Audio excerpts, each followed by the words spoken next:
이번 시간에는 우리 함수의 정의에 대해서 같이 한번 살펴보도록 하겠습니다.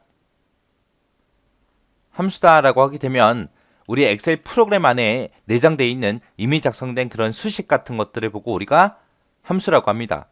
그래서 약속된 값으로 정의된 그런 인수를 사용해서 뭔가를 계산해 주는 것을 보고 우리가 함수라고 합니다.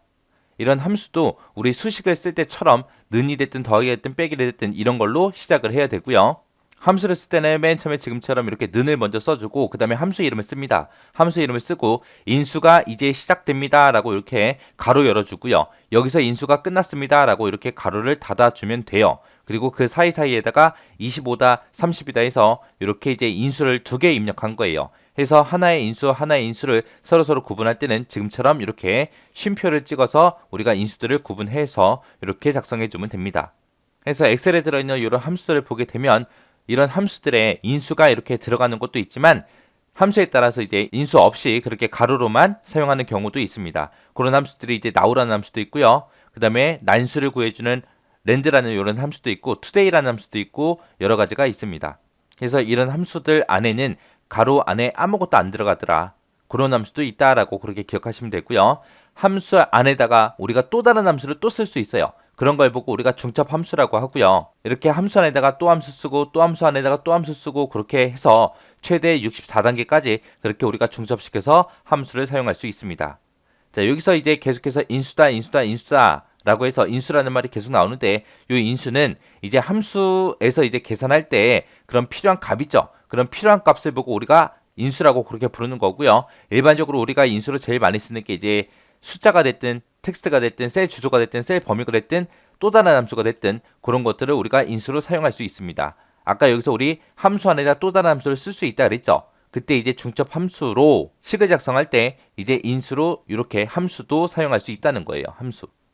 그리고 이런 인수를 쓸 때는 함수명을 먼저 써주고 여기서부터 시작해서 인수가 시작합니다. 인수가 끝납니다. 라고 해서 이런 인수들은 반드시 가로로 전부 다 묶어서 구분을 해줘야 되고요. 인수하고 인수는 서로 쉼표로 구분해서 그렇게 입력을 해주면 됩니다. 이런 인수는 함수 안에다가 최대 255개까지 그렇게 우리가 사용할 수 있습니다.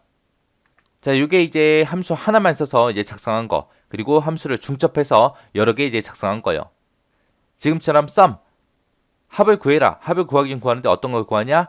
여기 범위 그리고 이 숫자 이 범위 해서 이 세 개의 합을 구해라 라고 이렇게 sum이라는 함수 하나만 쓴 거예요.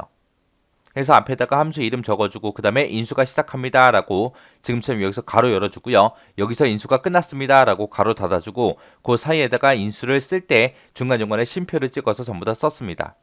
그 다음에 이제 중첩 함수다. 그러면 이제 함수 안에다가 또 다른 함수 쓴 건데 얘 보게 되면 이제 if라는 함수요. if라는 함수 안에다가 average라는 함수를 또 쓴 거예요. 그래서 average 이 세 개 평균을 구해라. 그 평균 값이 90보다 크냐라고 물어본 겁니다.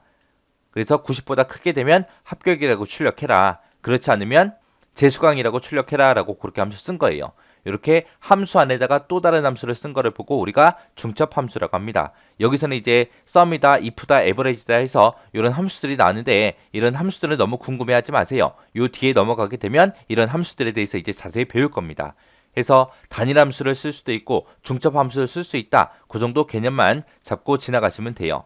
이렇게 해서 이제 함수의 정의에 대해서 알아봤는데 여기서 꼭 기억하셔야 되는 게 함수 작성할 때 작성 규칙이 있었어요. 그 규칙이랑 그 다음에 인수에 대한 그런 개념 있죠. 그것만 정확하게 파악하시고 지나가시기 바랍니다.